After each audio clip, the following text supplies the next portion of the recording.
भगवान गौरचंद्र आमार विश्व ब्रह्मांडे सत्य त्रेता दापर जुग पार करे कलिते नदिया नवद्वीपे एसे माता सची मातार गर्भे जन्मग्रहण करेছেন। तो আমরা কলির অনাহত ব্যক্তিগণ গৌরহরিকে পেয়ে বড় নিজেকে ধন্য মনে করি। তখন গৌরহরি বললেন, বিশ্ব ব্রহ্মাণ্ডে এসে এই কলির মাঝামাঝি এসে যত মানুষ আমরা জন্মগ্রহণ করেছি, তো আমাদের করুণ দশায় এই সময় বিষে বিষে বিষক্রিয়া চলছে। এখানে পাপ তাপ জরা ব্যাধি অত্যাচার মার্ডার ধর্ষণ কর্ষণ সমস্ত কিছু চলবে, কিন্তু তার মধ্যে কোনো ব্যক্তি যদি একবার সবকিছু বলে হরিনামে শরণাগত হন, তো গৌরহরি বললেন এই কলির মাটিতে যদি একবার কেউ হরিনাম করে, একবার হরিনামে যত পাপ ভরে জীবের কি সাধ্য আছে তত পাপ করে। তাই তো উনি বলে গেলেন হরের নাম হরিনামই কেবলম কলিয়া নস্তব্য নস্তব্য গতির অন্যথা। এই কলিযুগে হরিনাম ভিন্ন আর গতি নেই। তাই উপস্থিত সাধুগুরু বৈষ্ণব মন্ডলী যারা লাইনে বা অফলাইনে উপস্থিত আছেন, কথা হবে না, সকলের চরণে শত শত কোটি প্রণাম। একটু ধৈর্য ধরে আপনারা বসুন, দয়া করে বসবেন। এখানে উপস্থিত সাধুগুরু ছোট বড় যারা রয়েছেন সকলের মধ্যে আমি ভগবানকে মনে করি, কারণ ভগবান বললেন ঘুমিয়ে আছেন বিশ্বপিতা সব শিশুরই অন্তরে। শিশু হোক বৃদ্ধ হোক বয়স্ক হোক যিনারা রয়েছেন সবাই বৈষ্ণব মন্ডলী, ওনাদের চরণে আমার শত শত কোটি প্রণাম। সেই স্বয়ং বিগ্রহ সচিদানন্দন ভগবান স্বয়ং রাধারানীকে বিরাজমান এই মন্দিরে প্রকট হয়েছেন আজকে আমাদের ঝুলন যাত্রা। রাধারানীর সঙ্গে সেই লীলা প্রকাশের জন্য, রাধারানীর মনোবাসনা পূর্ণ করবার জন্য শ্রাবণে ঝুলন পূর্ণিমা তিথিতে ঝুলন খেলতে অবতীর্ণ হয়েছেন আমার এই কলির গোড়াচার, যিনি কিনা দাপর যুগে রাধা গোবিন্দ রূপে লীলা প্রকাশ করেছিলেন। তো আজকে কলিতে এসেছেন। তো গৌরহরি ভিন্ন, আমরা তো নামে প্রবেশ করতে পারি না, তাই স্বয়ং বিগ্রহ সচিদানন্দ ভগবানের চরণে আমার শত শত কোটি প্রণাম। প্রকট সামনেই পঞ্চতত্ত্ব গোসাই, শত কোটি প্রণাম। গৌরহরির যত ভক্তগণ রয়েছেন কাছের দূরের আগত অনাগত সকলের চরণে আমার নত মস্তিষ্কে। তো বাবা, গ্রামের ক্ষুদ্র এক কুলবধূ কৃষ্ণ প্রেমে মতি নেই, হরি কথায় রুচি নেই। বাবা, এই পৃথিবীতে আমার মতো নগণ্য প্রাণী আর কেউ নেই। তাই আপনাদের সাধুগুরু বৈষ্ণব মন্ডলী যারা রয়েছেন, ভক্ত অভক্ত জ্ঞানীজনা, সাধুজনা, গুণীজনা সকলের চরণে আমি ক্ষমা প্রার্থনা করি। যদি কথা বলতে গিয়ে ভাব ভাষা কোনো জায়গায় ভুল করে ফেলি, আপনারা ক্ষমার দৃষ্টিতে তাকিয়ে একটু আশীর্বাদের হাতটুকু এই নর অধমের মস্তিষ্কে রেখে আশীর্বাদ করে যাবেন, যেন আপনাদের মতো, আপনাদের কাছে ঘেসবার মতো আমার যেন সৌভাগ্য হয়। তো সকলকে আবারও নত মস্তিষ্কে প্রণাম জানিয়ে শুরু করবো আজকে ভাগবতের অনুষ্ঠান।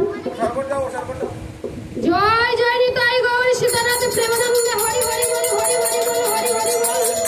জয় জয় সাধু গুরু বৈষ্ণব প্রেমানন্দে একবার হরি হরি বল।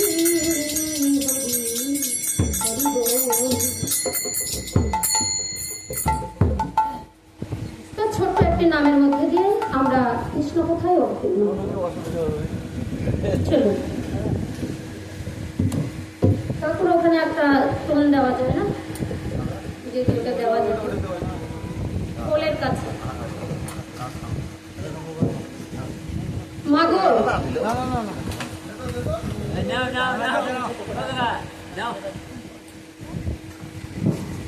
তো বাড়িতে বেশি দেরি না করে বাবা, মূল্যবান সময়ের কিছু সময় যদি আপনারা এই মন্দিরে এসে দেন, তাহলে আমি মনে করি এই কলিযুগে এসে আমাদের জীবন ধন্য হতো।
শ্রী চৈতন্য নিত্যানন্দ মহাপ্রভু নিত্যানন্দ, শ্রী অদ্বৈত গদাধর শিবসাদি গৌর ভক্ত বৃন্দ। হরে কৃষ্ণ কৃষ্ণ কৃষ্ণ হরে হরে, হরে রাম রাম রাম হরে হরে। জয় নিতাই জয় গৌর। তো ক্ষুদ্র ব্যক্তি বাবা আমাকে দিয়েছে কিনা সুখদেবের সেই আসন, আমি তো এক প্রথম জানা। এখানে এই আসনে বসে আমি কি আপনাদেরকে জ্ঞান দিতে পারবো? একদম ক্ষুদ্র ব্যক্তির মধ্যে ক্ষুদ্র ব্যক্তি। যাই হোক, আপনাদের চরণের আশীর্বাদ নিয়ে কিছুক্ষণ ধর্ম কথা আলোচনা করব, কৃষ্ণ কথা আলোচনা করব। তো কৃষ্ণ কথার মধ্যে আপনারাও অনেক শ্রবণ করেছেন ভাগবত তত্ত্ব কথা, অনেক বই দেখে গীতা কথা, ভাগবত কথা, চৈতন্য চরিতামৃত আমরা পড়ে পড়ে যত জ্ঞান অর্জন করেছি, মানে আপনাদের কথা বলছি, আমার কথা বলছি না। তো আমার বাবা অতটা অভিজ্ঞতা নেই, একদম ক্ষুদ্র ব্যক্তি। তো আজকে আমি আপনাদের একটা নতুন তত্ত্ব কথা, মানে ভক্তমাল চরিত থেকে কিছু কথা বলতে চাই। কেন ঝুলন যাত্রায় আমরা বারবার কৃষ্ণের জন্মতত্ত্ব পালা শুনেছি, তো বাল্য গোপালের পালা শুনেছি, অনেক তত্ত্ব কথা শুনেছি, নৌকা বিলাস, নানা রকম রাধারানীর সেই বিলাস কথা। তো আজকে একটু নতুন সাথে আমরা যেতে চাই। আমরা অনেকবারই শ্রবণ করেছি, নতুন নতুন কিছু পাবার সবারই ইচ্ছা করে। আজকে আমরা ভক্তমাল চরিত থেকে কিছু ভক্ত কথা, ভক্ত চরিতের কথা আমরা আজকে তুলে ধরব। তো আমাদের সাধন ভজনের ক্ষেত্রে বা এই কলিযুগের উদ্ধার বা মুক্তির ক্ষেত্রে আমাদের সাধারণ দিক থেকে চৈতন্য চরিতামৃতের মধ্যে প্রকাশ আছে কি? ভজনের মধ্যে শ্রেষ্ঠ নববিদ্যা ভক্তি, হরিনাম দিলে তাহে ধরে মহাশক্তি। ভজনের মধ্যে শ্রেষ্ঠ নববিদ্যা ভক্তি, হরিনাম দিলে তাহে ধরে মহাশক্তি। তো ভজন করতে যদি যাই, কৃষ্ণ ভজন আছে, গৌর ভজন আছে, রাধা ভজন আছে, অনেক ভজন আমরা শ্রবণ করেছি। তার মধ্যে শ্রেষ্ঠ ভজনের কথা বলছেন গৌরহরি আমার নববিদ্যা ভক্তি। হরিনামের কথা বললেন, তার মধ্যে শ্রেষ্ঠ কথা হচ্ছে হরিনাম। আর যদি সাধন তত্ত্বের মধ্যে যাই, তো সাধনের মধ্যে গেলে আমাদের তিনটি সেবার কথা বলা হয়েছে। তো সেই তিনটি যদি আমরা আয়ত্তে আনতে পারি, তাহলে প্রত্যেকজন আমরা পরমাত্মার কাছে বিলীন হয়ে যেতে পারবো। এই সংসার মায়ায় বারবার আমাদেরকে প্রত্যাবর্তন করতে হবে। 84 লক্ষ জনম ভ্রমণ করলে তুমি, আর এই শেষে এসে মানব জনম ভ্রমণ করতে করতে লাস্টে এসে মানব জন্মে এসে পৌঁছে যদি এখনো হরিনাম কীর্তন বা জীবের বা আত্মার উদ্ধারের জন্য কিছু না করি, তাহলে আমাদের কিন্তু বড় ভুল হয়ে যাবে। আবার কোন জনিতে জন্মগ্রহণ করতে হবে সেটা কিন্তু আমাদের কারোই জানা নেই। তাই সাধন ভজনের মূল মন্ত্র বলছে নামে রুচি। প্রথম কথা, নামে রুচি, জীবে দয়া আর বৈষ্ণব সেবা। তত্ত্বের ভাষায় গুরু বললেন, হে ভক্ত, যদি উদ্ধার হতে চাও এই কলির যুগে, তাহলে নামের মধ্যে রুচি রাখতে হবে। যেই নাম তোমাকে আমি দিয়েছি, এই নাম এই কান দিয়ে ঢুকালে ওই কান দিয়ে বের করলে কখনোই মুক্তি লাভ করা যাবে না। তাহলে মুক্তি লাভ করলে এই নামকে তুমি কোথায় রাখবে? তোমাকে এই নাম মনে রাখতে হবে। তাহলে নামের রাখার পাত্রই হচ্ছে মন। আর নামকে যদি ভক্তি সহকারে আমরা রুচি সম্মত করতে যাই, তাহলে নামকে যে মনের মধ্যে রাখছি সেই পাত্রটাকা আমাদেরকে ভ্রু যুগলের মধ্যে, দ্বিদলের মধ্যে স্থাপন করে ধ্যানের মধ্যে প্রবেশ করতে হবে। ধ্যান করে মনকে শান্ত করে তারপর নামের মধ্যে প্রবেশ করতে হবে। তাহলে যখন আমাদের ধ্যান করে মন শান্ত হয়ে যায়, এইবার মনের কথাগুলো নাম দিয়ে প্রকাশ করতে পারবো। আর তখনই নামের মধ্যে রুচি আসবে।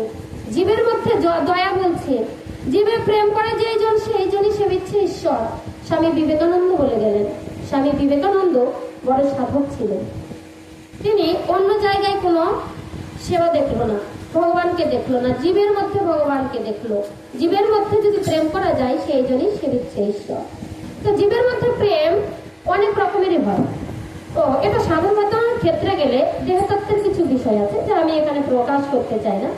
তো জীবের মধ্যে প্রত্যেকটা জীবকে দয়া করতে হবে, প্রত্যেকটা জীবের প্রতি দয়া করতে হবে, দয়া করে চলতে হবে।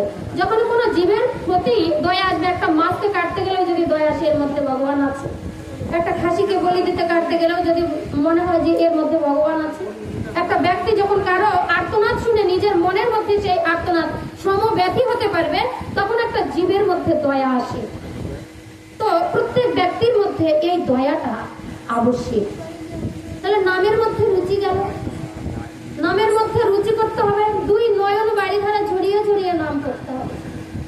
কৃষ্ণ প্রেমের মধ্যে মধু রাখতে হবে, রুচি রাখতে হবে। গৌরহরি বলেন যে কৃষ্ণ প্রেম শুনে যদি না লাগে মধু, মনে রেখো সেই দেহে পাপ আছে প্রচুর। তাহলে কৃষ্ণ নামকে মধুময় করতে হবে, নামের প্রতি রুচি রেখে নামকে, গুরুর দেওয়া মন্ত্রকে নিয়ে আমাদের চলা কর্তব্য। জীবের মধ্যে দয়া রেখে আমাদের চলা কর্তব্য। তৃতীয় নম্বর পাঠ হচ্ছে বৈষ্ণব সেবা। যত যত পৃথিবীতে যত রকম সেবা দেখছেন, তার থেকে পরম সেবা হচ্ছে বৈষ্ণব সেবা। যে সেবা আমরা করলে ভগবানের কাছে পৌঁছে যেতে পারি। কেন? যেখানে যেখানে সাধুগুরু বৈষ্ণব রয়েছেন, সেখানে সেখানে বর্তমান আমার প্রাণ গোবিন্দ বিরাজমান। সেই একটা দৃষ্টান্ত আজকে আমরা তুলে ধরবো, বৈষ্ণব সেবা কেন প্রয়োজন।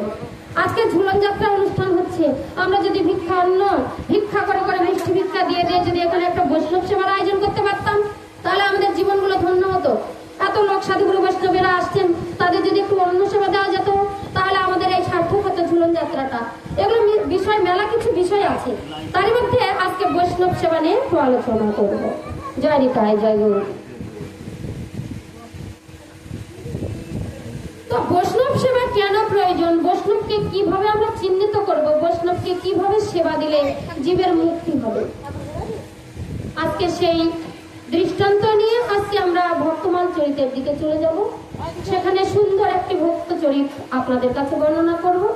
আপনাদের কাছে আমি ক্ষমা ভিক্ষা করে যাব, যদি ভুল ত্রুটি হয়ে যায় আমাকে ক্ষমা দৃষ্টিতে তাকিয়ে, নিজের ঘরের মেয়ে, নিজের মা, সন্তান বলে একটু ক্ষমা দৃষ্টিতে তাকিয়ে আমার সঙ্গে সঙ্গত দেবেন, দয়া করবেন আমাকে। জয় নিতাই, জয় গুরু। তো ভক্তমান চরিতের এক ভক্ত, পরম ভক্তের কথা আমরা আজকে প্রকাশ করব, ভক্ত হরিমতি।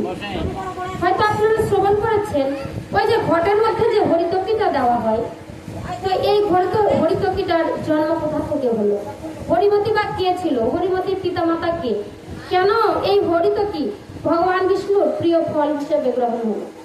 এই পৃথিবীতে তো অনেক ফল আছে, হ্যাঁ, লক্ষ্মীর ঘটেও দেখি হরতকি, শ্রাদ্ধ ক্রিয়াতেও দেখি হরতকি, তাই না? বিয়ে পার্বণে, পুজো পার্বণ, যেখানে যেখানে দেখি হরিতকিটা লাগে। ওগো মা, আপনাদের ঘরে কি হরিতকি আছে? যদি প্রসাদ হিসাবে স্বয়ং বিষ্ণুদেব, স্বয়ং গোবিন্দের চরণে একটা হরিতকি নিবেদন করতে পারেন, তাহলে কিন্তু আপনার সেদিনের পুজোটা সার্থক হবে, ভোগটা সার্থক হবে। কারণ পরম বিষ্ণুর প্রিয় ফল হরিতকি ফল। তাই শ্রাদ্ধ ক্রিয়া, যে কোনো পূজা পাঠ পার্বণ, বিবাহ, সব ক্ষেত্রেই ও হরিতকির প্রয়োজন আছে। তো বর্তমান চরিত্রে এই হরিমতি, যার সন্তান হরিতকি, কিভাবে পৃথিবীতে জন্মগ্রহণ করলেন, কথাবার্তা না বলে একটু মন প্রাণ দিয়ে শ্রবণ করবেন, খুব দুঃখের কথা। তো একটি ফল, গাছের ফল স্বয়ং বিষ্ণুদেবের যদি চরণের প্রসাদ, সেবার প্রসাদ হয়ে যায়, তাহলে তার কতই পরম ভক্ত, তাই কিনা? আমরা তো মানুষ রূপে মাতৃ জঠর থেকে ফল রূপে বেরিয়ে আসছি, তো আমরা কি ভগবানের প্রসাদ রূপে গণ্য হয়েছে কি? হয়নি তো। তাহলে এমনই কর্তব্য করা উচিত, এমনই কিছু বিষয় আছে, সেগুলো যদি আমরা পালন করতে পারি, তাহলে কিন্তু আমরাও ভগবানের প্রসাদ হিসেবে গণ্য হতে পারি। তো তার জন্যই আমাদের ভাগবত শ্রবণ করা কর্তব্য, ভক্ত চরিত শ্রবণ করা কর্তব্য। কারণ ভাগবতে এমন এমন কথা বিষয় আছে, যদি একটি কথা কারো কর্ণে প্রবেশ করে, তার মনের অঙ্কন দিয়ে যায়, মনের মধ্যে যদি একটু চিহ্ন কাটে, দাগ কাটে, সেই একটি কথায় আপনাকে পরম মুক্তির পথ দেখিয়ে দেবে। আমরা লালাবাবু জগৎ শেঠের কথা আমরা শ্রবণ করেছিলাম।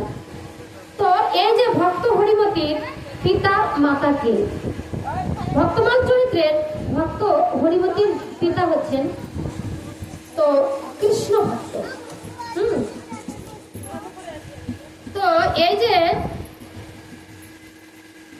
আমাদের যে ভক্ত নারায়ণ ভট্ট, ভক্ত নারায়ণ ভট্ট এই ভক্ত হরিমতির পিতা ছিলেন, আর মাতা সুনীতি দেবী। যেমন নাম তেমনি মাতা সুনীতি দেবী পতিব্রতা, স্বামী প্রতিব্রতা, স্বামী সেবায় সবসময় মানে নিজেকে সবসময় ব্যস্ত করে রাখছেন। স্বামীর কি প্রয়োজন, স্বামীকে কি করা দরকার। আজকালকার মেয়েরা বাবা স্বামী সেবা করেন, আমিই করি না, আপনাদেরকে কি জ্ঞান দেবো। তো কেউ করে আর কেউ করে না বাবা। তো আমার মধ্যে অত স্বামী সেবার মানে ভাবধারা নাই, তাই আমি নিজের কথা বললাম। তো ভক্ত নারায়ণ ভট্ট ও তার স্ত্রী ভক্ত নারায়ণ ভট্ট জমিদার বংশের ছেলে ছিল। বৈষ্ণব সেবার কেন প্রয়োজন তাই এই কথাটা বলতে গেলাম। জমিদার বংশের ছেলে আবার ব্রাহ্মণ পরিবারের ছেলে। তো আমার গৌরহরি যখন নদিয়া নবদ্বীপে জন্মগ্রহণ করেছিলেন তিনিও কিন্তু ব্রাহ্মণ ঘরের ছেলে ছিলেন। তো তিনি কেন ব্রাহ্মণের পুজো পাঠ ছেড়ে বৈষ্ণব হয়ে গেলেন? বৈষ্ণবের মধ্যে এমন কি বিষয় আছে যে সব ছেড়ে বৈষ্ণব হতে হবে? এর মধ্যে কি আছে যে ব্রাহ্মণের যে পুজো পাঠ আর্চি ছেড়ে স্বয়ং গৌরহরি আমার বৈষ্ণব সেবা বৈষ্ণব ধর্মটা গ্রহণ করেছিলেন? তো এখানে ভক্ত নারায়ণ ভট্ট ব্রাহ্মণ। আগে আমরা দেখেছি বাবা যারা যারা জমিদার, ব্যানার্জি চ্যাটার্জি এই বংশগুলো সব কিন্তু জমিদার ছিল। আমাদের এই যে নালিবাবু আছে এরা হচ্ছে ব্যানার্জি বংশ। তো এরকম অনেক রকমের ব্রাহ্মণরা কিন্তু জমিদার বংশে জন্মগ্রহণ করতেন, তাদের জমিদারি ছিল, ব্রাহ্মণের উপর কেউ ছিল না আগের জন্ম। আগে ব্রাহ্মণই সব সর্বশ্রেষ্ঠ ধর্মের মধ্যে প্রধান ধর্মই হচ্ছে ব্রাহ্মণ ধর্ম, বৈষ্ণব বলে কোনো কথা ছিল না। তো ভক্ত এই যে নারায়ণ ভট্ট অতীব প্রিয় বৈষ্ণব মানে নারায়ণের ভক্ত ছিল। আচ্ছা বাবা, প্রত্যেক পুরোহিতের ঝোলার মধ্যে নারায়ণ শিলা থাকে, নারীদের যেটা স্পর্শ করা ভুল, কেননা এই নারায়ণ শিলা ছাড়া পুজো পাঠই শুদ্ধ হয়। তো এই যে নারায়ণ ভট্ট পিতাকে বলেছিল বাবা আমি কোনো জীবনে বিবাহ বন্ধনে আবদ্ধ হব। ছেলের যখন বয়স বাবা 18-20 হয়ে যায়, 21 হয়ে যায়, ছেলের বিবাহের জন্য পাত্রী খুঁজতে হয়। কিন্তু আগে ছিল বাল্য বিবাহ, 10-12 বছর যদি ছেলের বয়স হয় বিবাহের সম্বন্ধ দিতে হয়। মেয়ের বয়স 7-8 বছর 9 বছর মানে বাল্য বিবাহের প্রচলন ছিল। বাবা বলছে বাবা রে আমরা আর কতদিন বাঁচবো, তো বংশধরের প্রয়োজন আছে, একটা বিবাহ করে নে। বয়স তো হলো ভালো, 12 বছর মানে মেলায় বয়স, ছেলে সাবার লোক হয়ে গেছে, বিয়ে দিতে হবে। নারায়ণ ভট্ট হাতে পায়ে ধরছে পিতা অনুরোধ করছে তোমাকে আমি বিবাহ যন্ত্রণা বিবাহ আবদ্ধ হতে পারবো। কেন? সংসারের মধ্যে সব থেকে মায়া দুঃখ জ্বালা অনল যা কিছু আছে এই সংসারের মধ্যে সবকিছু আছে, তাই আমি কোনোদিন প্রতিজ্ঞা করেছি সংসারে আবদ্ধ হতে চাই না। পিছনে না বসে সামনে বসো গো, তাহলে ভালো লাগবে দেখতে। সবাই সামনে আসো, সামনের লোক না থাকলে ভালো লাগে না, সবাই পিছনে বসে রাখো। তো নারায়ণ ভট্ট কিছুতেই বিবাহ করতে রাজি হলেন না। ভক্ত পরায়ণ হয়ে উঠলো নারায়ণ শিলা পূজা করতে করতে। পিতাকে বলছে ওগো পিতা আমাকে বিবাহ দিও না, বিবাহ দিলে আমি এই বিবাহ বন্ধনে আবদ্ধ হলে আমি বৈষ্ণব সেবা থেকে বঞ্চিত হব, যে নারায়ণ শিলা আছে পূজা পাঠ থেকে বঞ্চিত হবো। বলছে বাবারে হাতে পায়ে ধরে তুই বিয়েটা করে নে, যদি বিয়ে না করিস সংসার ধর্ম বড় ধর্ম, তা আমরা কি পারছি ছেড়ে যেতে?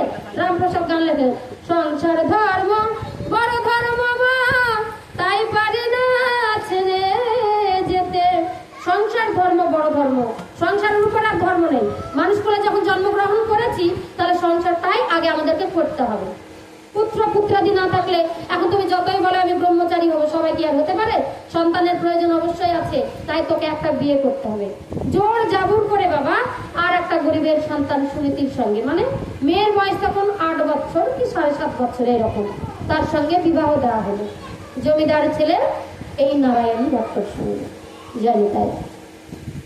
তো বিবাহ দিল যখন সুনীতিকে বলল ওগো শোনো আমি কিন্তু বিবাহ করতে রাজি ছিলাম না, পিতা আমাকে জোর করে বিবাহ দিয়েছে।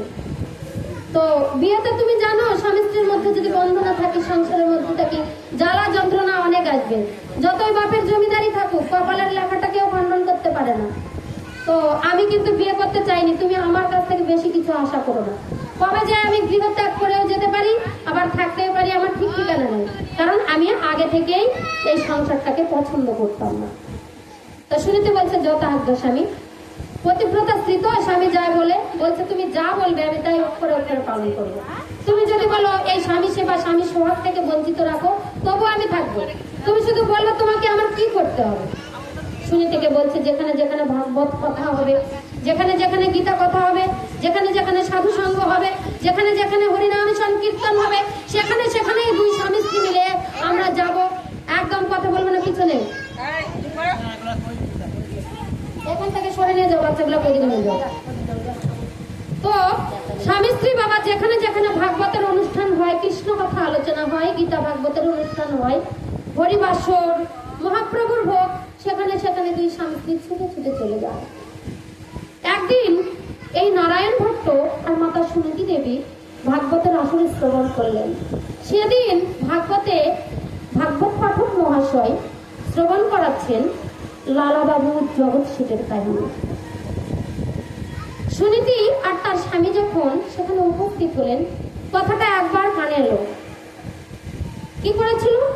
লালাবাবু রাজা ছিলেন আর ঘোড়ায় চড়ে নদীর চরে ভ্রমণ করতে গিয়েছিলেন।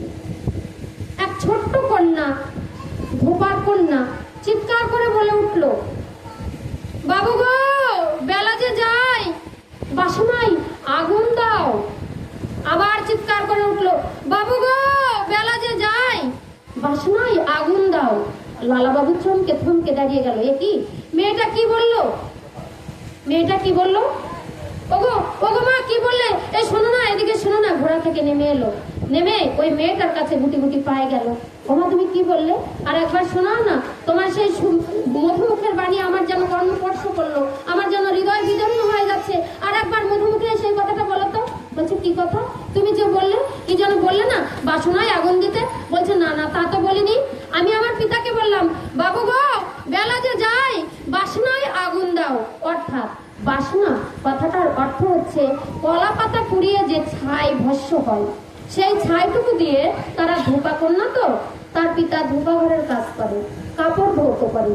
আমরা আগের দিনে দেখেছি ঠাকুমা মায়েরা কি করতো, কলা পাতা পুড়িয়ে ছাইগুলো রাখতো, আর সেই ছাই দিয়ে কাপড় চোপড় পরিষ্কার করতো। ধোপার ঘরের মেয়ে বলছে, আমি আপনাকে বলিনি তো, আমি আমার পিতাকে বলছি। পিতা তো ওই যে সমুদ্রের বুকে কাপড় ধৌত করছে, পিতাকে ডেকে ডেকে বলছি, বেলা তো আর নেই, বেলা বয়ে চলে যাচ্ছে, আগুনটা কখন দেবে? বাসনায় আগুন দিতে হবে তো। রাত্রের পুরানো ছাই দিয়ে সকালবেলা আমাদের আবার গৃহকর্ম শুরু হয়, লোকে যে কাপড় চোপড় গুলো দিয়ে যায় সেগুলো ধৌত করতে হয়। বলছে, মা গো, তুমি যে কথাটা বললে আর একবার বলো তো। আবার চিৎকার করে উঠলো, বাবু গো, বেলা যে যায়, বাসনায় আগুন দাও।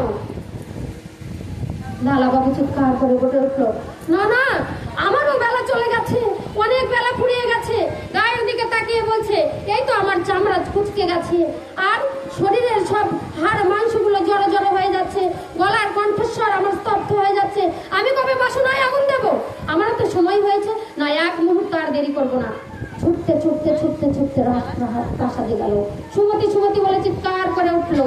বলছে, মারে সুমতি, এদিকে আয়, আমি আর থাকবো না। মারে, বেলা যে যাই, বাসনায় আগুন দিতে হবে। ও কথাটা বলেছিল বাসনায় আগুন দিতে। লালাবাবু বুঝলো কামনা বাসনার কথা। কতদিন হয়ে গেল আমাদের কাম ক্রোধ লোভ মোহ মদ মাৎসর্য নিয়ে পড়ে আছি গো সংসার মায়ায়।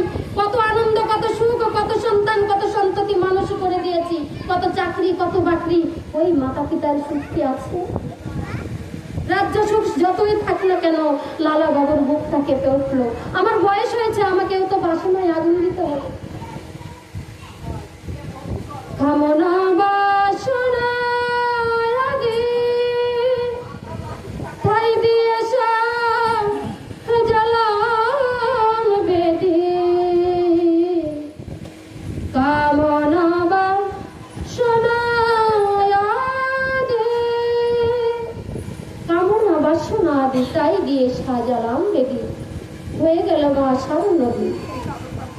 তো এই যে নদী, যে তুলসী মন্দিরটা সাজিয়েছি, কামনা বাসনা কাম ক্রোধ লোভ মোহ মাৎসর্য যদি গোবিন্দের চরণে অর্পণ করে দিতে পারি, তাহলে আমাদের এই দেহের মধ্যে কামনা বাসনাগুলো আর ঠাঁই পাবে না।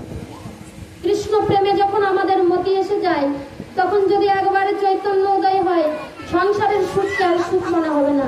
এবারে কি সুখ আছে গো, এই পৃথিবীতে কত সুখ আমরা ভাবি এই পৃথিবী ছেড়ে চলে যাব না।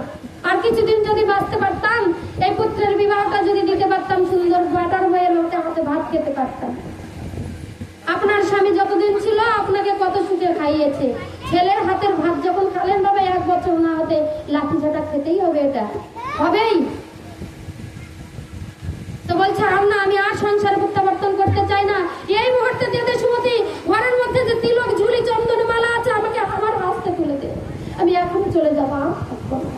বাবা লালা বাবুর কি ছিল না, সবই তো ছিল, কেন কৃষ্ণ প্রেমের মতি হয়ে গেল। এই জন্যই ভাগবত আসনে যেতে হয়। একটি কথা যদি কর্ণমূলে প্রবেশ করে আপনার মনের মধ্যে যদি একটা দাগ কেটে যায়, সেদিনে আপনি কৃষ্ণ প্রেমের কাছে যাওয়া মুক্তির পথ আপনার কাছে চলে আসবে। মাৎসর্জনে পড়ে থাকলে কখনো সুখ নেই। এই পৃথিবীর যে সুখ, এগুলো ক্ষণিকের সুখ। পৃথিবী ছেড়ে যখন যাবেন, যদি কৃষ্ণ প্রেমের মতি হয়, চৈতন্য মনের মধ্যে উদয়, কৃষ্ণ প্রেমে যদি অশ্রু বাড়ি ধারা ঝরে পড়ে, তাহলে আর পৃথিবীতে প্রত্যাবর্তন করতে হয় না। সেই পরমাত্মার কাছে আমাদের আত্মাটা বিলীন হয়ে যায়, আর সেখানে মহা মহা মহা সুখ আছে। এখানে কি আছে? এখানে কিচ্ছু নেই। সর্বসুখ এমনি কি মানুষ চায়? আমরা দেখেছিলাম উষা অনিরুদ্ধ স্বর্গ থেকে আসতে চাইছিল না। এই তো কদিন হয়ে গেল বেহুলা লক্ষিন্দরের পালা, সেই আমাদের মনসা পূজা, কত ভেলা ভাসিয়ে দিলাম সেই গঙ্গার জলে। কেন? বেহুলা আর লক্ষিন্দর সেই ইন্দ্রদেবের অভিশাপে এই পৃথিবীতে আসতে চাইছিল না। কেন? বলছে এই মর্তলোকে শুধু মৃত্যু যন্ত্রণা, ক্ষণে ক্ষণে মরি, আমরা পুত্রের হাতে মরি, সংসার মায়ায় মরি, টাকা পয়সার জন্য মরি, মানুষের অত্যাচারে মরি। মরণ ছাড়া একবার যে মৃত্যু যন্ত্রণা, তার থেকে 1000 গুণ বারবার ফিরিতে মরি। তাহলে এই পৃথিবীতে কেন আসবো? দয়াময় কৃপা করো, পৃথিবীতে পাঠাতে না আমাকে। কিন্তু যেমন কর্ম তেমন ফল বাবা, হাসি নয়তো চোখের জল। তো কি করলো? ভেলাটা, জীবনের ভেলাটা ভাসতে ভাসতে সেই গঙ্গায় রাজকন্যা হয়ে ভাসাতে হলো সেই ভেলা। 6 মাস ধরে নদীর জল খেয়ে দিন চলে গেল। কি আছে এই পৃথিবীতে? আছে কিছু? আমরা বুঝি না পৃথিবীর সমস্ত কিছু, সব কারণে আত্মহারা হয়ে বসে আছি। আর যেন এই পৃথিবী ছেড়ে কোনোদিন না যেতে হয়। এত যে মৃত্যু যন্ত্রণার সামনে আছে, না মরবো না। মরবো কেন? এই মরতে বলিস না তো। কাউকে যদি বলো তুমি এখনো বেঁচে আছো, ও মা এখনো তুমি বেঁচে আছো, কেন রে? আমার ছেলে পুত্র সবাই আমাকে ভালো করে রাখে, তুই মরবার বলার কি? বলি কিনা? কিন্তু তা নয়। যত তাড়াতাড়ি সেখানে যেতে পারবো ততই ভালো। কিছু কর্ম আছে, সেই কর্মগুলো আমাদেরকে কর্মের ফল ভোগ করে করে যেতে হবে। তো লালাবাবু জগৎ শেঠের কথাটা মনের মধ্যে অঙ্কন করে গেল। আর একটা কথা সেই নারায়ণ ভট্টের কানের মধ্যে পৌঁছালো। কথাটা কি? বৈষ্ণব সেবা ভিন্ন জীবের কি গতি হয়? বৈষ্ণব সেবা ভিন্ন জীবের কি গতি হয়? তাহলে জীবের গতির মধ্যে বৈষ্ণব সেবাকে শ্রেষ্ঠ করে দেখলো। 1 মুহূর্ত ভাগবতের আসরে থাকলো না। বাড়ির দিকে প্রবেশ করলো নারায়ণ ভট্ট। বাড়িতে এসে সুনীতির কাছে হাত ধরে ধরে কাঁদছে। ও সুনীতি, আজকে জানি না কেন যেন আমার মনটা চঞ্চল হয়ে উঠেছে। কেন জানো? এই যে 40টা বছর পেরিয়ে গেল, একদিনও বৈষ্ণব সেবা দিতে পারিনি। কতদিন চলে গেল, কতদিন ব্যয় হয়ে গেল। সেখানে কি বললো জানো? বৈষ্ণব সেবা ভিন্ন জীবের কি গতি হয়। এই কথাটা কেন বারবার আমার মনে, বারবার আমার মনে কেন বিঘ্ন বিদীর্ণ হয়ে যাচ্ছে। আমার কি আর সময় আছে? আমি কি বৈষ্ণব সেবা দিতে পারবো? অধরে খাচ্ছে। বলছে স্বামী গো, তুমি খেদো না, আজকে তুমি কাঁদছো কেন? বৈষ্ণব সেবা তুমি দিবে। বলছে কোথা থেকে দেবো? কেন আমাদের আশয় বিষয় কত কিছু আছে, একটু একটু করে অপচয় করে করে আমরা বৈষ্ণব সেবার আয়োজন করবো কালকে থেকে, আগামীকাল থেকে। এই 40টা বছর ধরে যেগুলো তোমার ব্যয় হয়েছে, সেগুলো আমরা দিনে রাতে বৈষ্ণব সেবা দিয়ে দিয়ে উসুল করে দেবো। কথা বলবেন না মা, একটু মন দিয়ে শুনুন। বাচ্চা কাচ্চা একটু থামান। তো বলছে হ্যাঁ ঠিক বলেছো তুমি, বেলা চলে যাচ্ছে, কবে বৈষ্ণব সেবা দেবো, কবে কৃষ্ণ কথা বলবো, কবে হরি কথা বলবো? সময় চলে গেলে কি সাধন ভজন হবে? সময় থাকতেই সাধন ভজন করতে হবে।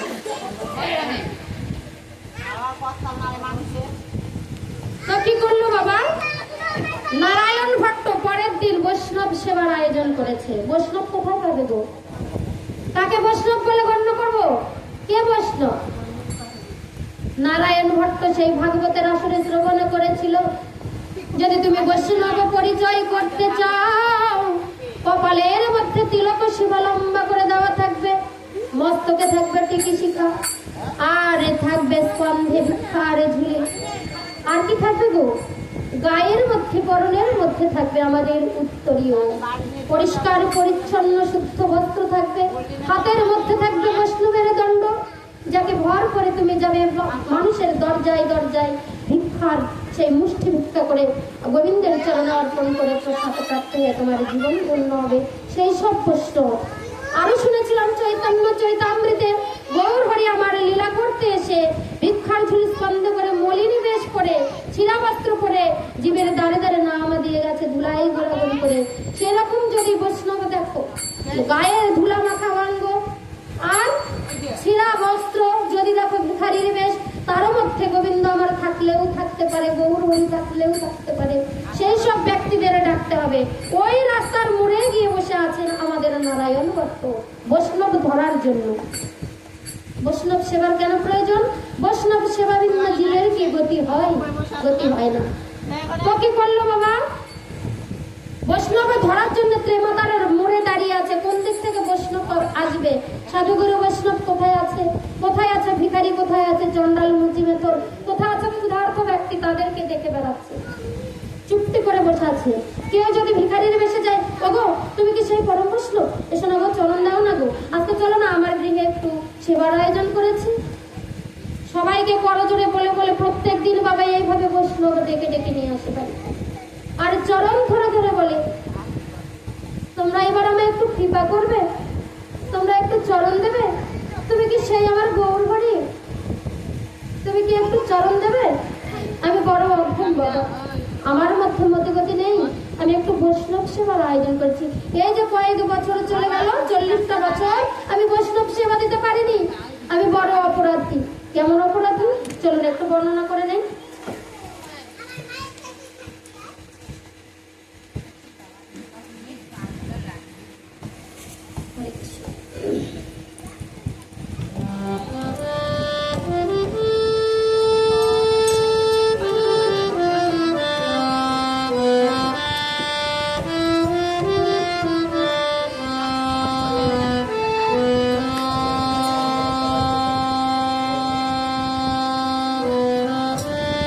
যাকে যাকে রাস্তার মোড়ে দেখে নারায়ণ ভট্ট আমার গৃহে তুলে নিয়ে আসে, তাদের নয়ন বাড়ি ধারা ধরিয়ে ধরিয়ে চরণ ধরিয়ার কেঁদে কেঁদে বলে, আমি বহু বহু জন্মে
চরণে ধুয়ে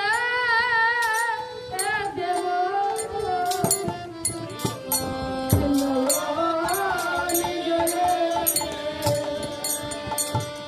চরণে ধুয়ে দেব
কত খুঁজেছি তোমাকে, কত জন্মের অভিলাষী ওই চরণের প্রতি। আর যখন তোমায় আমি পেয়েছি আর তো তোমাকে ছাড়বো না। এই চরণেই মনে হয় আমার গৌরহরি আছে। কি জানি এখানে কোন ভক্তের মধ্যে আমার গৌরহরি আছেন। আমরা শুনেছি যেখানে যেখানে সাধুগুরুর আগমন সেখানে নবমধুর বৃন্দাবন, আর সেই বৃন্দাবনে কৃষ্ণচন্দ্র এখানে যেতে হয়। গৌরহরি অবশ্যই আছে, কোনো ভিখারির বেশ ধরে, কোনো ভক্তের বেশ ধরে, কার চরণের মধ্যে গৌরহরি আছে তো বোঝাই যাবে না। আমার ভক্ত বড় ভালো, তো ভগবান বললেন আমার সব থেকে বড় কি ভক্ত, ভক্তর থেকে বড় ভক্তের নয়নের জল আর ভক্তের মুখের বাণী। তার থেকে যদি বেশি বড় হয় তাহলে ভক্তের চরণ ধুলি, ভক্তের চরণ ধুলি আমি বেশি ভালোবাসি। কোন ভক্তের মধ্যে ভগবান আছে আমরা কি বলতে পারবো? সকলের চরণ ধৌত করছে আর সবাইকে বলছে এটাই আমার গৌরহরি। দেখো গো নগরবাসী, আজকে আমি বৈষ্ণব সেবা দিয়ে আমার গৌরহরিকে লাভ করেছি। এইভাবে বৈষ্ণব সেবা দেয়, প্রত্যেক দিন বৈষ্ণব সেবা দেয় নারায়ণ ভক্ত। দিতে দিতে বাবা জমিদারি একটু একটু একটু একটু করে বলে বাবা বসে খালি হাজার ভাণ্ড শেষ হয় কিনা। তো এত বড় জমিদারি দেখতে দেখতে ওই বৈষ্ণব সেবা দিতে দিতে শূন্য হয়ে গেল। বৈষ্ণব সেবা বলে কি, যে করে আমার আশ তার হয় আমি দাসের দাস, তারপরে সর্বনাশ। আর তবু না ছাড়লে আমার আশ তার হয় আমি দাসের দাস। তো কি বলছেন, যার বেশি ভক্ত বাবা তার বেশি জ্বালা। এই বাচ্চাকে একটু থামাও না বাবা, বাচ্চাকে থামাও, বাচ্চারা একটু চুপ করো। তো যারা ভগবানকে ভালোবাসে, যে আমার মামার হাল হয় আর কি। আমি নিজের চোখে যখন নতুন বউ হয়ে আসলাম মামার বাড়িতে দেখলাম মাসে মাসে কতবার যে অনুষ্ঠান হতেই থাকে, মেয়েরা আসে, আমরা সবাই আনন্দ করে প্রসাদ পেতাম। তখন তো আমি জানিনি কোনোদিনও আমি কৃষ্ণ কথার আসরে অধিকার পাবো। আজকে বহু ভাগ্যের ফলে কৃষ্ণ কথার আসরে আমি একটু অধিকার পেয়েছি। তো দেখে দেখে আমি শিখছি কিছু বিষয়গুলো, যে মানুষ যারা ভগবানকে ভালোবাসে তার মনের মধ্যে, তার দেহের মধ্যে, তার শরীরের মধ্যে, তার সংসারের মধ্যে অভাব অনটন দুঃখ জ্বালা সবকিছু ভগবান ঢেলে দেয়। বলেছে আমার যদি তুমি তাও যদি আমার যদি দাস হয়ে থাকো তাহলে তোমার আমি হবই। তো কি করলাম, প্রত্যেকদিন এরকম বৈষ্ণব সেবা দিতে দিতে যখন জমিদারি শূন্য হয়ে গেল বাবা, তখন সুনীতি বলছে ওগো কালকে যে বৈষ্ণব সেবা দেবো ঘরে তো আর কিছু নেই। স্বামী বলছে যাই হোক আবার ভিক্ষা করে নিয়ে আসবো কিছু। তো গোবিন্দ বলছেন যে ভিক্ষার কারা কারা চালগুলি আমি বেশি ভালোবাসি। ভক্ত যদি ভক্তের দ্বারে দ্বারে এসে ভিক্ষার অন্ন যদি আমাকে দেয় সেটা আমি গ্রহণ করি বেশি। সন্তানকে ধরো, বাচ্চাকে ধরো। তো কি করে পরের দিন দিতে দিতে বাবা আবার ভিক্ষা করা শরীরটা অথর্ব হয়ে গেল। কত চল নারায়ণ ভট্টর দেহ, মাতা সুনীতি গর্ভবতী, অন্তঃসত্ত্বা হয়েছেন। কেউ কথা বলো না, ভালো লাগে না, ভাব ধরাটা নষ্ট হয়ে যায়। অন্তঃসত্ত্বা অবস্থায় এবার সুনীতির চরণ ধরে বলছে ওগো কালকে বৈষ্ণব সেবা কি দিয়ে হবে? বলছে স্বামী তুমি চিন্তা করো না, এই যে আমার গায়ের গয়নাগুলো আছে একটা একটা করে খুলে নিয়ে যাও। আমার রাজবেশে কি প্রয়োজন? যাদের মধ্যে শরীরের গয়না থাকে তাদের আত্ম অহংকার হয়, আমার সোনা আছে, দানা আছে, গয়না আছে, জমি আছে, বাড়ি আছে, এগুলো সব তুমি নিয়ে দাও, তবুও বৈষ্ণব সেবা দাও। কেন? বৈষ্ণব সেবা ভিন্ন যদি জীবের গতি না হয় তাহলে আমাদের কি গতি হবে? কতটা বয়স হয়ে গেল, তাহলে গয়নার কোনো প্রয়োজন নেই। আর যার গয়না নেই তার আবার চোরের ভয় কিসের? সবকিছু নিয়ে চলে যাও। গয়নাগাটি সব পাবে শেষ হয়ে গেল, নিজের কানের দুল, হাতের বালা, যা কিছু চলনো হাওয়া, পায়ের তোরা, কোমরের বিচার সব শেষ বইয়ের। এইবার আবার পরের দিন বলছে ও সব তো শেষ হয়ে গেল, কালকে বৈষ্ণব সেবা কি দিয়ে দিব? বলছে কেন? ওই তো এখনো ঘরের দরজাটা আছে, জানালাটা আছে, খুলে বৈষ্ণব সেবা দিয়ে দাও, আমার কোনো কিছু প্রয়োজন নেই। শুনেছি গর্ভবতী বাবা অন্তঃসত্ত্বা অবস্থায় আছে। বলছে তুমি তো এখন অন্তঃসত্ত্বা, তোমার যদি ঘরের দরজা না থাকে, জানালা না থাকে, তাহলে তোমাকে রাখবো কোথায়? একটা যদি সন্তান হয় তাকে তো শিয়াল কুকুরে ধরে নিয়ে চলে যাবে। বলছে শোনো, যার ধন থাকে তার চোরের ভয় থাকে, যার ধনই নেই তার আবার চোরের ভয় কিসে? আমার যা গতি হবে তোমার তাই গতি হবে, সন্তানেরও তাই গতি হবে। দরজা কপাট জানালা যা আছে সব বিক্রি করে দাও, বৈষ্ণব সেবা দাও। দরজা কপাট জানালা, ঘরের খাট, শোকের আলমারি যা ছিল বাবা একটা একটা করে সবই বিক্রি করে, তাই খোলা দরজার মধ্যে ঘরের মধ্যে এই যে দুই স্বামী স্ত্রী গুণগান করে আর বৈষ্ণব সেবা যেখানে যেখানে পায়, যা কিছু পায় খুব গুঁড়ো দিয়ে নারায়ণ শিলার পূজা আরতি করে, বৈষ্ণব সেবা দেওয়ার মতো আর সামর্থ্য নাই। অথর্ব হয়ে গেল। সুনীতির 10 মাস 10 দিন পর একটি সন্তান হলো। ভূমিষ্ঠ হবার পরে সন্তানটি কেঁদে উঠলো, কন্যা সন্তান এসেছে। বলছে আহা, যখন জমিদারি ছিল সন্তান এলো না, এখন আমি ভিখারি হয়ে গেছি, এখন সন্তান দিয়েছে। দয়াবাদ তোমার কত দয়া দেখো, তুমি আজকে কন্যা সন্তান দিয়েছো। ও আমি হাঁটতে পারি না, তো আমি চলতে পারবো না, তাই তো তুমি আমাকে ধরে রাখার মতো। আমার পিতা যে বিবাহ দিয়েছিল, যে কথা ভেবে যে বাবা তোকে বৃদ্ধ বয়সে দেখবে, তোর তো একটা সন্তানের প্রয়োজন, সেই সন্তান তুমি দিয়েছো। যাক ভালোই হলো, সন্তান চলেছে, কেঁদে চলেছে বাবা। এবার দাইমাকে ডাকা হলো, সন্তান যেন কিছুতেই মুখ বন্ধ করে না। দাইমা বলছে, ওরে নারায়ণ শোন, তোর মেয়ের মুখে মধু দিতে হবে। মধু যদি দেওয়া হয়, প্রত্যেকটা বাচ্চা যখন ভূমিষ্ঠ হয় মুখের মধ্যে বাবা মধু দিতে হয়। বলছে মা, দাইমা আমার ঘরে তো মধু নেই। বলছে কেন নেই?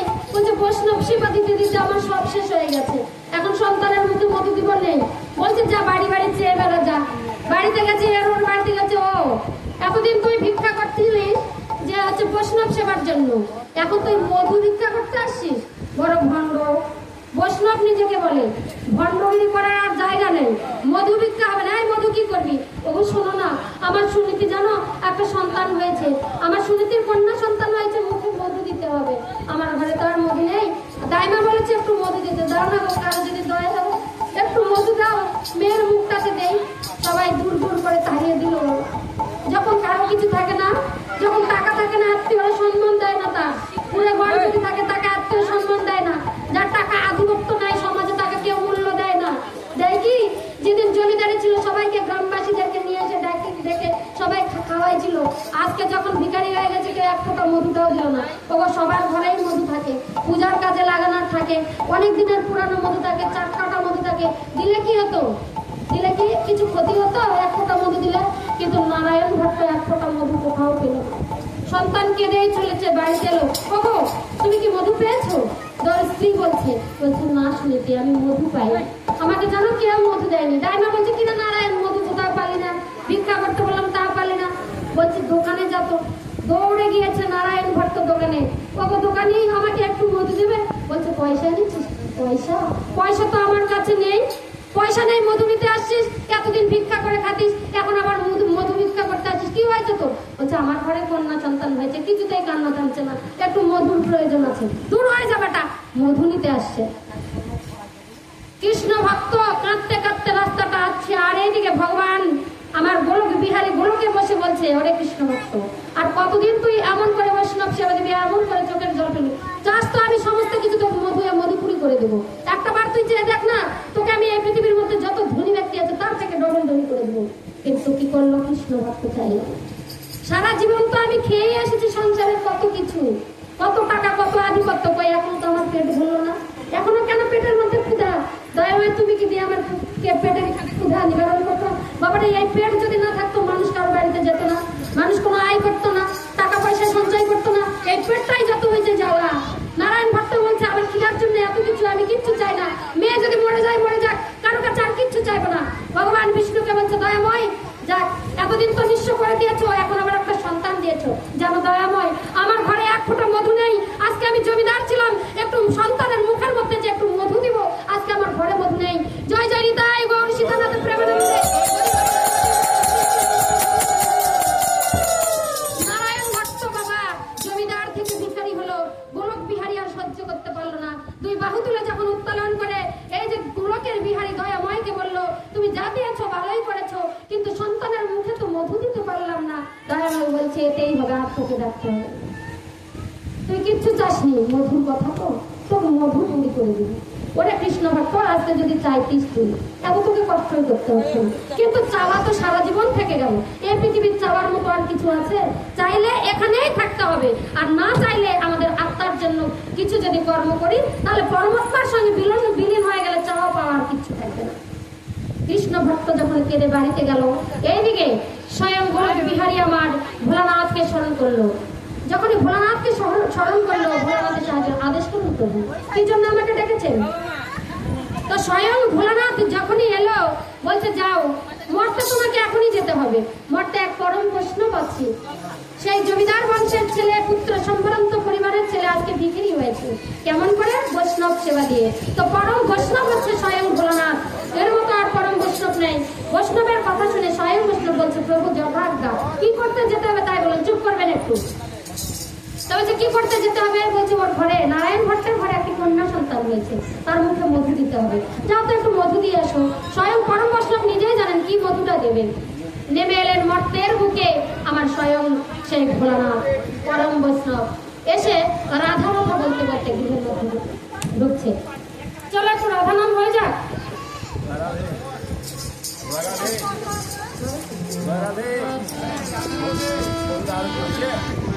এখনই শেষ করবো, পাঠের মধ্যে আটটা পার হয়ে যাবে। কিছু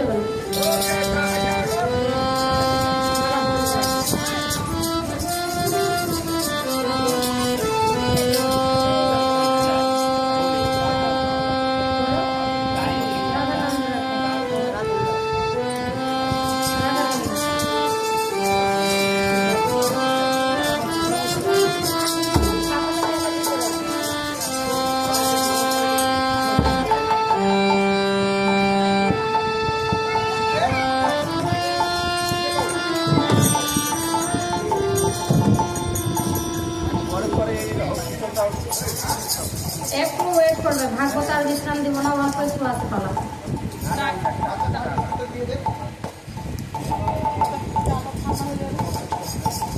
তা করলে বলে করতে হবে।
কেন? কৃষ্ণ ভক্তর সেই কৃষ্ণ প্রেমের অনুরাগী, বৈষ্ণব সেবার কারণে। তো পরম বৈষ্ণব ভোলানাথ আজকে দর্শন দিলেন, যে বৈষ্ণবের আশায় আমরা ঘুরে বেড়াই। তো আর একটুখানি পালা প্রসঙ্গ হবে, বেশি কথা বলবেন না, আর অল্পটুকু। তো বৈষ্ণব যখন এলেন বলছে, ওগো কে আছো? রাধে রাধে, কেউ আছো গো মা? আমরা বলি না, যদি আমরা ভিক্ষা করতে যাই রাধে রাধে বলি নাকি? এই যে বাউলের ভিক্ষা তুলতে যাই, করতে যাই, ও মা কেউ আছো? রাধে রাধে। রাধে রাধে বললে কি বলে? রাধারানী তার ঝুলি ভর্তি করে দেন। তো পরম বৈষ্ণব ভোলানাথ রাধে রাধে বলছে। এবার দৌড়ে আসছে কৃষ্ণ ভক্ত, চুপ করে নীরবে বসেছিল। কৃষ্ণ ভক্ত বাইরে এসে বলছে, কে গো? আমার পরম বৈষ্ণব এসেছে বাবা, আমার পরম সৌভাগ্য, আজকে মেঘনা চাইতে যাও। আয় দয়াময় তুমি, আজকে আমি কোন পূর্ণ ফলে আজকে বৈষ্ণবকে পেলাম। আজকে তো আমি বৈষ্ণব ডাকতে যাইনি, আজ আমার ঘরের মধ্যে কিছু নেই বৈষ্ণব সেবা দেওয়ার মতো। আজকে আমি বৈষ্ণব আমার নিজে ইচ্ছায় চলে এসেছে, এই পরম পাওয়া। আজকে আমি এই সময়টা আর বৃথায় নষ্ট করবো না, আজকেই আমি বৈষ্ণব সেবা দেবো। ও ঘরে কিছু আছে বৈষ্ণব সেবা দেবে? কিছু ছিল বৈষ্ণব সেবা দেওয়ার মতো? নারায়ণ ভট্টার কিছু ছিল? সবাই বলো আছে? নাই। কি করতে হয়? বৈষ্ণব সেবা দিয়ে দিয়ে জমিদারি সব নষ্ট, শেষ হয়ে গেছে। এখন নারায়ণ ভট্ট এখন মনে মনে চিন্তা করে, বৈষ্ণব তো আমি আয়োজন করছি, ওগো বৈষ্ণব ঠাকুর একটু ঘরে আসুন, একটু আমি বসার আয়োজন করেছি। ওগো কাজ বসতে দিবে, একটা ছিঁড়া চটো নেই বাড়িতে, ঘরের মধ্যে দরজা নেই, জানালা নাই, কিচ্ছু নেই, এদিকটা কুকুর ঢুকে এদিকে শিয়াল বেড়াই যায়। বৈষ্ণব সেবার মনোবাসনা হলো। আর সেদিনই আসছে পরম বৈষ্ণব, যাকে পালে আর কোনো সেবার দরকারও হয় না। পরম বৈষ্ণব দর্শন দিল স্বয়ং পরম সেই শ্রীহরির আদেশে। আর যখনই বৈষ্ণবকে ডাকছে ঘরের মধ্যে, বলছে বৈষ্ণব সেবা তো আপনি দিবেন, আপনি তো বৈষ্ণব যেমন ভিখারির বেশ ধরে আসছে, তখন আমার তো পরিচয় দিতে আসেনি। ও তো আসছে সেই নারায়ণ ভট্টের সন্তানের কানের মধ্যে মধু দিতে, মুখের মধ্যে মধু দেওয়া করছিল না, তো কোন মধু দিবে? তা ব্যবহারই চারকাটা মধু, ঘরের মধ্যে কলঞ্জার মধু, এগুলো মধু দিতে আসেনি। স্বয়ং ভোলানাথ জানে কোন মধু দিলে সন্তানটা চুপ করবে, কোন মধু কাকে দেওয়ার প্রয়োজন। কৃষ্ণ নামের মধু দাও, হরি নামের মধু দাও। এখন আমাদের সায়েন্সের যুগ, বাচ্চাকে মধু খাওয়াতেই নিষেধ করছে। মধু নাকি লাংসের মধ্যে আটকে যায়, বাবা শ্বাসকষ্ট হয়, নিউমোনিয়া হয়। সন্তানকে আর জন্ম হলে মধু দিতে না করছে, সন্তানকে ড্রপ দিতে বলছে কি পালস পোলিও, যার কারণে বাচ্চাদের যেন বিকলাঙ্গ না হয়, অঙ্গ হানি না হয়। এই কারণে এখন মধু উঠে গেছে বাবা, লাঞ্চের কোনো প্রবলেম হয়, শ্বাসকষ্ট হয় যার জন্য। কিন্তু স্বয়ং ভোলানাথ বলছে আমাকে তো বৈষ্ণব সেবা দে। ভোলানাথ তো সব জানে যে ঘরে কিচ্ছু নেই, সব শেষ। এই তো বৈষ্ণব সেবা কি দিয়ে দিবে? ভোলানাথ বলছে বৈষ্ণব সেবা তো হবে, কিন্তু ঘরে একটা কিসের জন্য আওয়াজ পাচ্ছি। বলছে ও আর কিছু বলবেন না, সন্তানটা যে ততক্ষণ ধরে কাছে, তালুটা যে শুকায় গেছে, বাচ্চাটা কিছুক্ষণ পরে মারা যাবে। যারা কৃষ্ণ প্রেমী হয়, ভক্ত হয় বাবা, সন্তান মরে গেলেও কোনো ধারে না, ধারে না। বলছে আমি আগে ঠাকুর পেয়েছি, ঠাকুরকে আগে আমি চরণ ধরি আগে, তারপরে কথা। সন্তানটা কেঁদে কেঁদে গলার স্বর বেরোচ্ছে না, ওই ভোলানাথের কানে অল্প একটু পৌঁছালো। বলছে একটা কান্নার আওয়াজ পাচ্ছি না, কান্নার আওয়াজ পাওয়া যাচ্ছে তো? বলছে হ্যাঁ পাওয়া যাচ্ছে তো। বলছে ওটা কেউ না, আমার যে স্ত্রী আছে জানেন, আজকে আমার স্ত্রীর গর্ভ থেকে একটা সন্তান হয়েছে, শুনেছি না, একটা সন্তান দিয়েছে। কি সন্তান? কন্যা সন্তান দিয়েছে। ওই মুখে মধু দিতে পারিনি তো, তাই কান্না করছে সন্তানটা। ওই তখন থেকে ওই জন্ম হয়ে থেকে কান্না করছে, মুখে মধু দিতে পারেনি। ও মধু দিতে পারেনি? আরে আগে বলবে তো আমার ঝুলিতে কত মধু আছে। বলছে কি আমি দোকানে গিয়েছি মধু পাইনি, দরজায় গেলাম মধু পেলাম না। আপনার ঝোলায় মধু আছে, আপনি তো ভিখারি। বলছে ভিখারি হলে কি হবে, আমি কি মধু পান করবো না? আমার কি মধুর প্রয়োজন আছে না? বলছে তাই তো, একটু মধুটা দিন না। যখন সন্তান হয়েছে বলছে মধুটা দেখান। বলছে মধু তোমাকে দেখাবো না, ওই সন্তানের কাছে দেখাবো। তো কি করেছে বাবা, ওই সন্তানের কাছে গিয়েছে আর কানের মধ্যে বলছে কি মধু দিব গো? তোমার সন্তানের মুখে মধু দিব না। কৃষ্ণ ভট্ট এইভাবে তাকিয়ে আছে, বলছে কি মধু দিচ্ছে দেখি তো। এ তো ভিখারি, একটু ঝোলার মধ্যে আবার মধু কোথা থেকে এলো? এইরকম ভাবে দেখাচ্ছে, দেখছে সন্তানটাকে হাত দিয়ে ধরেছে, কানের মধ্যে বীর বীর করে কি যেন বলেছে, আর বলছে কি একটু কানে ভেসে আছে হরে কৃষ্ণ কৃষ্ণ কৃষ্ণ হরে হরে, হরে রাম রাম রাম হরে হরে। কৃষ্ণ নাম হরি নাম কানের মধ্যে দিয়ে দিল, দুই কর্ণ দিয়ে দিল। বলছে মধু দাও মধু দাও। কোথায় গো? দোকানে দোকানে দোকানে আবার কোথা থেকে মধু দেবো? মধু তো আমার বাড়িতে নাই। আরে ওই দোকানে না, ওই দুই কানের মধ্যে মধু দাও। কোন মধু? কৃষ্ণ নামের মধু।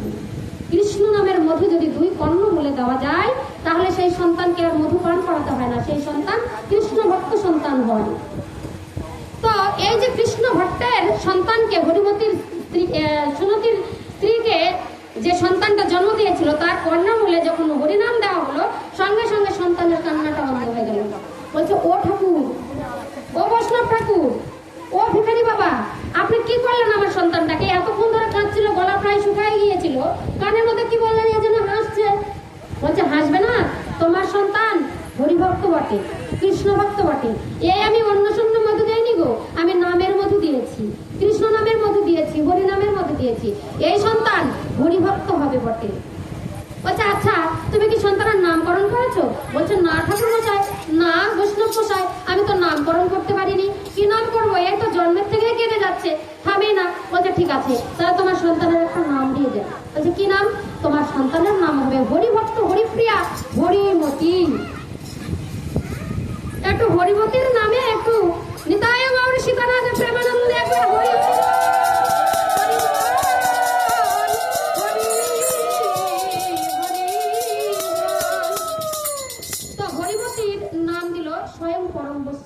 ভোলানাথ। এই হরিমতি বাবা জন্মগ্রহণ করলো পোড়া কপালি আর কি। জন্ম হলো অভাবে স্বভাবে কষ্টে দুঃখে জ্বালায়। হরিমতির মা বাবা সন্তানের বয়স মাত্র 9 মাস, মানে ক্ষুধা তৃষ্ণায় সন্তানকে মানুষ করতে যায়, নিজের মাই প্রাণ হারালো।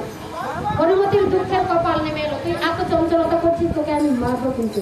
বয়স তো হরিমতি কাঁদে আর বাবা বলে, ওরে দয়াময়, যা দিয়েছো সন্তান একটা বৃদ্ধ বয়সে তো দিলে, এখন তার মাকেও কেড়ে নিলে, এই সন্তানকে আমি কি করে মানুষ করব? যার নাম মা নেই এই পৃথিবীতে, তার কি কোনো ভাব আছে বাবা? পিতা থাকলে সন্তানের দুঃখ কি করে বুঝবে? পিতা তো কাজে যাবে। মা থাকলে সন্তানের দুঃখ বলবে, ধুরা জলে তুলে নিবে, তাহলে এই সন্তানকে কে মানুষ করবে? কেঁদে কেঁদে বলছে, দয়াময় যা করার তাই করো, তুমি শুধু আমাকে শক্তি দিও, সবকিছু করার বলেও যেন এই সন্তানকে আমি মানুষ করতে পারি। বাবার যা কর্তব্য ভিক্ষা টিক্ষা করে সন্তানকে ভালোভাবে মানুষ করবে।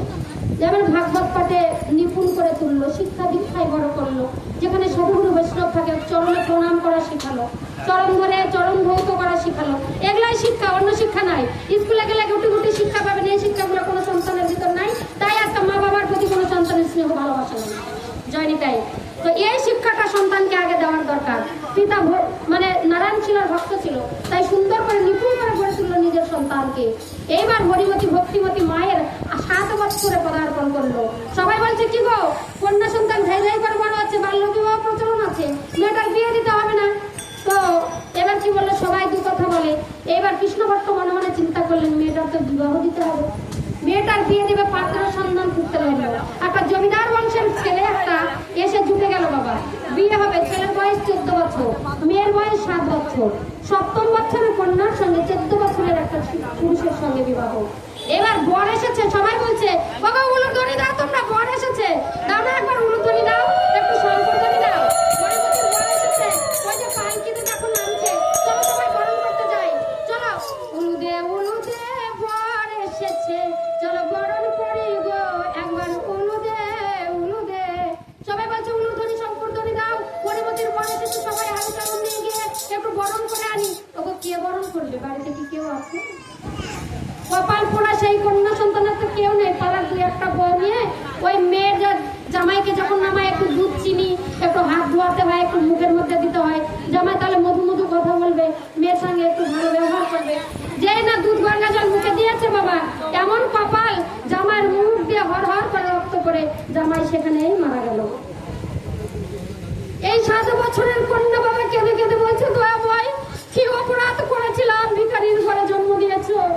কেউ জন্মগ্রহণ করে সোনার চামচ মুখে নিয়ে, কেউ জন্মগ্রহণ করে লোহার চামচ মুখে নিয়ে। আজকে তুমি জন্ম দিয়েছো, শিশুকালে মাকে নিয়ে নিলে, বড় হলাম বিবাহ দিলে স্বামীকে নিয়ে নিলে তুমি। আমি কোথায় যাব? পিতার বয়স হয়েছে, অথর্ব হয়েছে, আমাকে কে করে খাওয়াবে?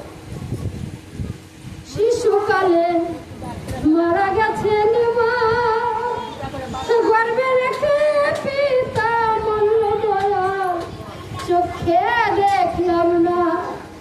এত কষ্ট কপালে লিখে দিয়েছো, আমি এখন কোথায় যাব? পাড়ার বউ মেয়েরা বিয়ে বাড়িতে আসেনি বাবা, খাওয়াতে পারবে না তো, ভালো ভালো মানুষকে নিমন্ত্রণ করতে পারেনি। সবাই বলছে হরিমতির বলে বর মরেছে, চলো সবাই দেখে আসি। গিয়ে দেখছে বর তো মরে টন টন। সবাই এসে বলছে, এই মেয়ে কুলাটা মেয়ে, যতদিন থেকে জন্মগ্রহণ করেছিস শিশুকালে তোর মাকে খেলি, বড় হলে বিয়ে দিল, বিয়ের আসরে তুই এখন বরকে খেলি। বিয়ে বাড়িটা শুনানি পরিণত হয়ে গেল। সবাই মিলে লাল চিলিটা ওই গায়ের মধ্যে বেনারসিটা ট্রেনে খুলে নিল। তবু আমার শাড়ি খুলো না, কেউ কেন আমার শাড়িটা খুলে নিচ্ছ? এই তুই বিধবা হয়েছিস, বিধবার বেশ ধারণ করো, আমার শাড়িটা খুলো না। এই সবে মাত্র আমার বিবাহ হলো, আমার লাল শাড়িটা আমার বাবা আমাকে কিনে দিয়েছে। ওগো তোমাদের কাছে অনুরোধ করি শাড়িটা খুলে নিও না। এই তুই জানিস না স্বামী মরে গেলে লাল শাড়ি পরতে নেই? হরহর করে সবাই বাবা মেরে ধরে শাড়িটা খুলে নিয়ে নিল। হরিমতি কাঁদছে তুলসী তলায় বসে। কিছু কিছু বিধবা মাগুলো এসে বলছে, শাখা খোল, সিঁদুর উঠা, ওই তোর স্বামীকে নিয়ে যাচ্ছে, যা বৃদ্ধা আঙুল দে, সিঁদুরটা উঠে দে। বাবা স্বামীর বৃদ্ধা আঙুল দে, ও আমার মাথার সিঁদুর উঠে গেল, সবেমাত্র আমার বিয়ে হয়েছে। নারীদের তো একটা শাখা সিঁদুরের জৌলস থাকে, বলছে আমার শাখাগুলো কেন খুলছে তোমরা? ছোট মেয়ে তো, 7 বছরের মেয়ে, কি জ্ঞান হচ্ছে? সবাই তো বলছে, গো আমার স্বামীকে কোথায় নিয়ে যাচ্ছ? মোড়া কি সেটাও জানে না। সবাই বলছে আমার স্বামীকে নামিয়ে দিয়ে যাও, আমাদের কালকে ফুল সজ্জা বাসক রাখতে হবে। তোমরা সবাই মিলে আমাকে ধর পাগড় করে সব শাড়ি শাখা খুলে নিচ্ছ। সবাইকে ওকে ছিটকে ফেলে দিয়ে ওর স্বামীকে নিয়ে গেল বাবা শ্মশান যাত্রায়, মরা গাড়ি শ্মশানে পরিণত হলো। পিতার সামনে মেয়ে, ছোট্ট মেয়েটি বিধবার বেশ ধারণ করে তুলসী তলায় কাঁদছে। আর পিতা যখন দেখে বাবা কোনো মেয়ে যদি তার সামনে বিধবা বেশ ধারণ করে, সেই পিতার অবস্থাটা কি হয় একবার দেখো। পিতা কেঁদে কেঁদে বলছে, দয়াময়, সবকিছু দিয়ে তুমি সব কেড়ে নিলে, এই ছোট্ট মেয়েটাকে তুমি যে স্বামীর সোহাগ সেখান থেকে বঞ্চিত করলে, সে তো কোনোদিন মা হতে পারবে না, তাহলে তার ভবিষ্যৎটা কি? আমি আর কদিন বাঁচবো?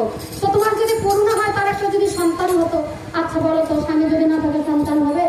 দয়াময় বলছে, এতদিন তুমি কিচ্ছু চাওনি কৃষ্ণভট্ট, তুমি কোনোদিন কিছু চাওনি, আজকে যখন চেয়েছো একটা সন্তান, তথাস্তু বললো। তুলসী তলার মন্দিরে ছিল নারায়ণ শিলা, সেখান থেকে এক টুকরো জ্যোতি এসে হরিমতির পেটের মধ্যে প্রবেশ করে, হরিমতি গর্ভবতী হলো। পাড়ার লোকজন কিছুদিন গেলে বাবা মায়েদের কিছু বিচিত্র লক্ষণ প্রকাশ পায়, বমি হয়, তাই না, গা যেন ভারী হয়ে যায়, তার আকৃতি প্রকাশ পায়, হর হর করে বমি করে, টিপলে জল নিতে যায়, এই তোর কি হয়েছে, বমি করছিস? বিয়ে হলো, স্বামীর সোহাগ তো পাসনি, কোনো সজ্জা হয়নি, বিয়ের দিন সিঁদুর পড়াই দিল, যখন শ্বশুর বাড়ি যাবি তখনই তো স্বামী মারা গেল, পেটের মধ্যে গর্ভবতী সন্তান হলো, কোথা থেকে জানস কর না সন্তান কুলাটা, একে বের করো পাড়া থেকে, ঝাঁটিয়ে মাটি মার করে দাও। বার করে দিচ্ছে হরিমতিকে সবাই, বলছে আমাকে মেরো না, আমি অন্যায় করিনি, এটা কোনো পাপের ফসল নয়, এটা আমার গর্ভে কি করে সন্তান দিল জানি না, এ বাবার সঙ্গে কোনো কিছু করেছে, এর বাবা বরাবর, এ ওকে পিটিয়ে মেরে বের করে দেয়, বাবাটিকে ভিটে চলা করো। বাবা ওই না কথা শুনে বাবা আত্মহত্যা না করেও চুপটি করে ওই তুলসীর মন্দিরে বলছে, প্রভু যদি পারো তুমি এখনই আমাকে তুলে নাও, আমাকে আর তুমি রেখো না। আর দয়াময় গোলক বিহারী বলছে, এই তো দ্বিতীয় নাম্বার চাওয়া, তোমাকে এক্ষুনি আমি তুলে নেবো। সঙ্গে সঙ্গে হরিমতির পিতা সেখানেই প্রাণ ত্যাগ করলো। হরিমতি বলছে, দয়াময়, একে করলে তুমি সব তো কেড়ে নিলে, আমার বাবাও তাকেও কেড়ে নিলে, এখন তো আমি নিঃস্ব হয়ে গেলাম, আমাকে আর কে দেখবে, আমি কোথায় যাবো? হাও মা করে কাঁদছে ছোট্ট মেয়েটা। সবাই বলছে, বের হকুলোটা, তোর মুখ দেখা পাপ, শিশুবেলা মাকে খেয়েছিস, বড় হলে স্বামীকে খেলি, এখন তোর পিতাকে খেয়েছিস, গর্ভের মধ্যে কোন পুরুষের সন্তান ঢুকেছে? তুই যদি পাড়াতে থাকিস অনেক মেয়েরা নষ্ট হবে, বের হয়। পাড়া থেকে সবাই দূর দূর করে থাকে, কাঁদতে কাঁদতে বাবার ভিটাটার দিকে দেখে আর চলে যাচ্ছে হরিমতি। তবু তোমরা আমায় ক্ষমা করো, আমি বড় অপরাধী, আমার কর্ম ভালো করতে পারি না, তাই তোমাদের মধ্যে বসত করতে পারো। হে দয়াময়, আবার যদি জন্মগ্রহণ দাও তো আমাকে তুমি আগেই তুলে নিবে, এরকম কষ্ট আমি সহ্য আর করতে পারছি না। দেখো সবাই মিলে আমার শাখা সিঁদুর সব ভেঙে দিয়েছে, আমার পিতাকে তুমি কেড়ে নিলে, এখন আমি কোথায় যাব? তুমি দয়া করো আমাকে, আমি কোথায় যাব তুমি একবার বলো। আমাকে তুমি ফেলে দিও না, চরণে রেখো। পেটের মধ্যে হরিমতির সন্তানকে নিয়ে পাড়ায় যাচ্ছে আর বিনয় করে বলছে,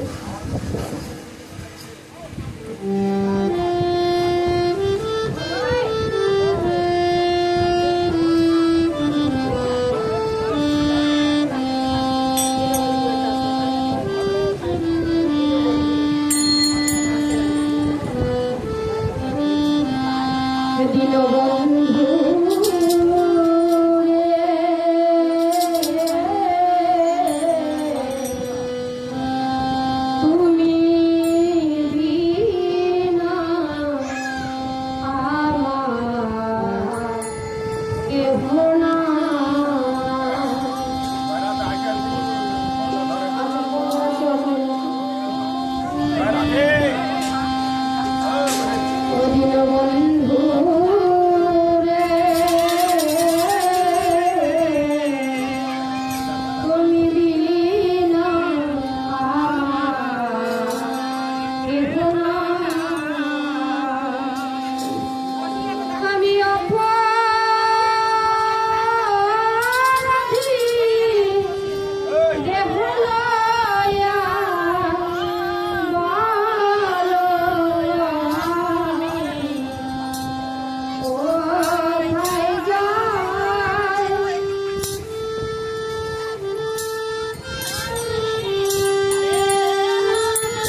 কোথায় যাও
দয়াল তুমি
একটু আরতি হয়ে যাবে জানিতাই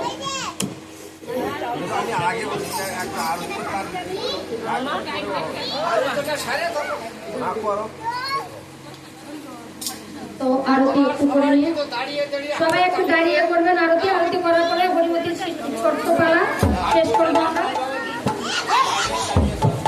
করো আমি আরতিটা বাড়বো ওটা একটু সবাই দাঁড়াও মাথায় কাপড় দিয়ে একটা ভালো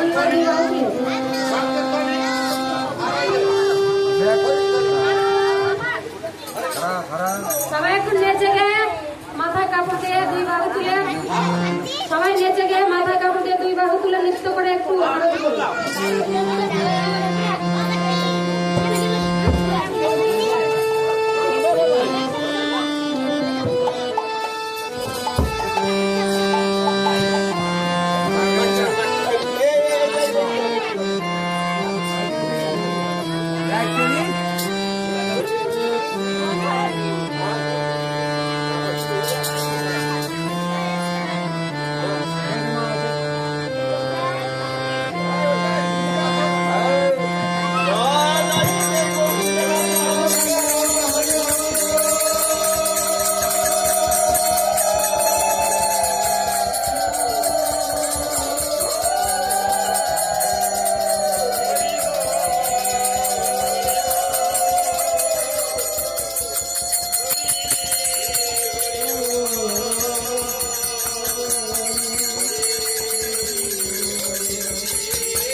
Krishna Krishna